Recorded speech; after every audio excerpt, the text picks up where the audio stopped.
You know that feeling, right? You're putting in all this work. You're going to the gym, you're trying to learn a new skill, you're being careful with your money, but you look in the mirror and nothing. It's so frustrating, and it makes you wonder about a really important question. So what gives? Why do we give up on those big, ambitious plans? We all start out with so much energy and motivation, but somewhere down the line, it just disappears. It happens to all of us, but the reason why is probably not what you think. See, we tend to think that to get a huge result, we need some massive, life-altering moment of action, a heroic effort. But the reality, well, it's way less dramatic. Huge results almost always come from tiny, almost invisible improvements that you just repeat day after day after day. And this is where it all falls apart, right? You do the work today, but you don't get the reward today. You look in the mirror after one workout and you look exactly the same. The scale didn't budge. So your brain just goes, well, that didn't work, and the motivation to keep going just vanishes. But what if that effort wasn't wasted at all? To really get this, let me tell you this great little story about a man, a giant rock, and the hidden power of, we'll call, stored effort. Okay, so this guy, Mike, he's walking through the woods and he comes across another fella who's just hammering away at this massive boulder that's blocking the path. Mike just kind of shrugs and keeps on walking. A whole month goes by. Mike's walking the same path, and, you won't believe it, the same guy is still there, hammering the same rock. Mike takes a closer look, and there's not a single crack. Nothing has changed.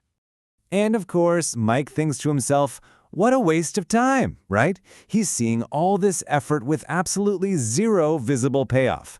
Sound familiar? It's exactly how you feel after a week of eating salads when the scale hasn't moved an inch. So, another month passes. Mike walks the path again. The rock is still there, but the man is gone. Mike kind of smirks to himself thinking, well, he finally wised up and quit. But just as Mike's about to move on, the man comes back. He's not frustrated, he's not tired, he just smiles, lifts his hammer, and hits the rock one more time. And with that one final tap, the whole rock splits right in two. Mike is just floored. How? How did that one single hit do what thousands of other hits couldn't? And the man explains it wasn't the last hit that broke the rock. It was all the hits that came before it. Every single swing, even the ones that seemed to do nothing, they were adding stress, creating tiny fissures you couldn't see, storing up the potential for that final break. The work was never, ever wasted. It was just being stored. This story, it's the perfect picture of an incredibly powerful idea called the compounding effect. And honestly, it's the engine behind pretty much all real, lasting success. So what is the compounding effect? It's basically the idea that you can get these huge, radical results from a series of small, smart choices, as long as you're consistent over time. It's like earning interest on your habits. At first, the gains are so small you barely notice them, and then all of a sudden, they explode. For example, think about learning a language. If you learn just 3 French words tonight, that feels like nothing, right? You're not going to be fluent tomorrow. But what if you repeat that tiny, seemingly insignificant action every single day for 5 years? You become fluent. That's the power of compounding. And that's the trap, isn't it? The immediate result is basically zero. Saving $30 today doesn't make you feel rich. Going to the gym for a week doesn't give you a six-pack.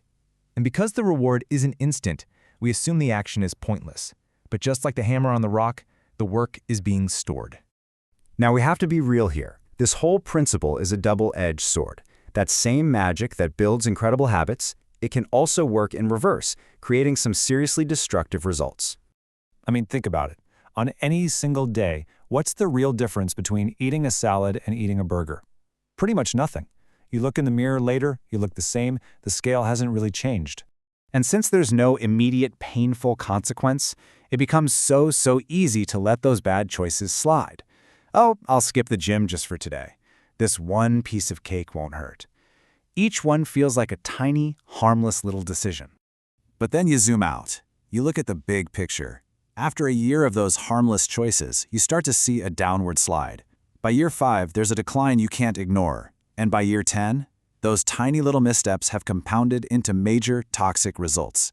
The real cost was never in the single choice, it was in the 1,000 choices that followed. So, this all leads us to the most important question you can ask yourself. It's not, where am I right now? It's, what direction am I heading? Think about it like this. You could be a millionaire today. Sounds great, right? But if your daily habits are to spend more money than you earn, your trajectory, your path, is pointed straight for financial ruin. It doesn't matter how much money you have right now. What this means is that where you are right now, whether you're in shape, out of shape, rich, or broke, that's just a lagging indicator of your past habits. It's an echo. What really truly matters for your future is the path your current habits are setting you on. Are they storing up positive potential, or are they compounding into a serious problem? And that's the thought I want to leave you with. Take a hard look at the small, repeatable choices you make every single day. The ones that feel so minor they're easy to ignore. Are those choices the hammer strikes, slowly but surely building toward your breakthrough? Or are they the tiny missteps, leading you somewhere you don't want to go? Because ultimately, the answer to that question is going to define everything.